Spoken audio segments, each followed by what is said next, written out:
tek sen astyňy ýazyp goýup bilmem. Oy diýsinler köp ýatlaýan, muňa artyk diýip bilmem. Eje, men senden özgäni, seniň ýaly süýüp bilmem. Bağışla eger bir pursat, ruhunyň jasa gyýryndan. Eje, sensiz ýaşap ýetip barýan sen ýylyndan. Men ýene de müňläp goşgy, döre sabr berse, seniň beýmahal kesilen gussaly ömür sadyňdan.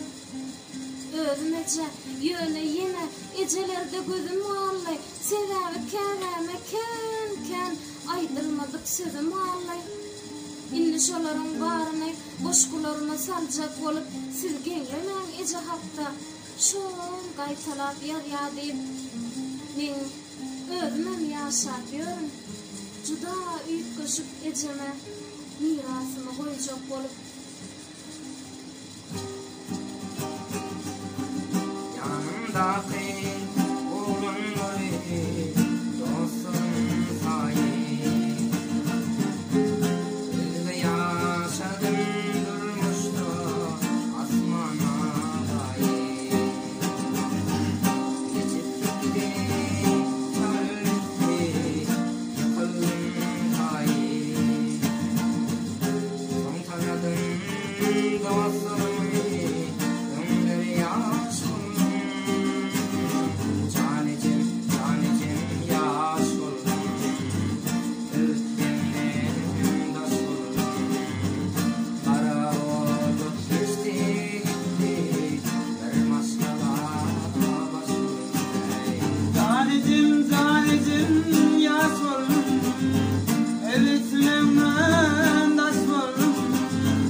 senelöňde senin bilen bilseň menen ölmeje.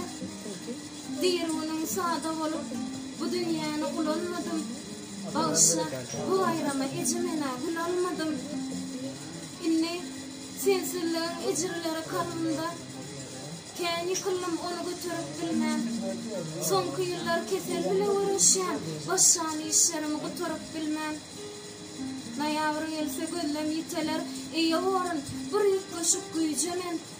Akbalyma sataşmady senden soň hiç bir insan seniň ýaly süýjelen. Ölmek üçin bahana kän dünýäde, ýaşamak üçin durly usul bar. Derdime düşünen ağlar içinden, derdim duýup bilmer her bir musulman. Ehli zat balyk diýsipdi elimden, tüketdim en soňky sabryma çenni. Eje az bolsa da sana ýagandan sen içinde bolsun, kabryma çenni.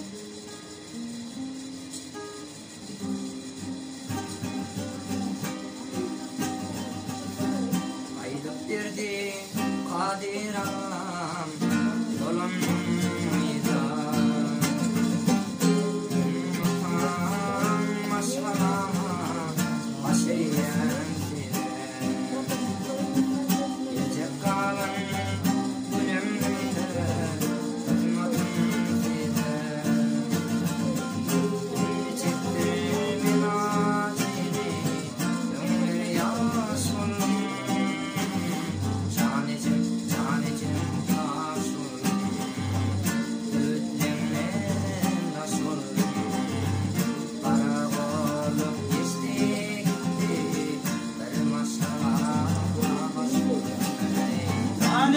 Zanecim